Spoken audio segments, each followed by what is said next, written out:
2 ura u shembën në rajonet të ndryshme ruse që kufizohen me Ukrainën, duke nxjerrë trenat nga shinat dhe duke vrarë të paktën 7 persona, ndërsa 10 vetë mbetën të plagosur, kanë njoftuar autoritetet ruse.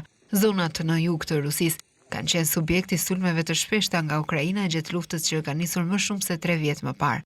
1 ura autostrade u shem mbi shinat e kurrëdhore, duke nxjerrë nga shinat një tren që po afrohej në rajonin Briansk vonë të shtunën. Bëri të ditur Ministria Ruse e Emergjencave dhe Zyrtarëve Rajonal.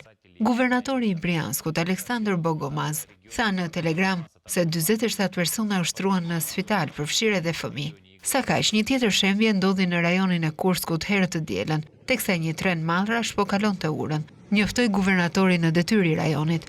Një antar i lartë i Këshillit të Federatës Ruse, Andrei Klishas, u shpreh se incidente të tilla tregojnë se Ukraina ka humbur prej kohësh atributet e një shteti dhe është ndruar në një enklav terroriste, që nga fillimi i luftës në shkurt të vitit 2022 ka pasur bombardime të vazhdueshme ndërkufitare, sulme me dron dhe bastisje të fshehta nga Ukraina në rajonet Briansk, Kursk dhe Belgorod që kufizohen me Ukrainën, njofton Reuters.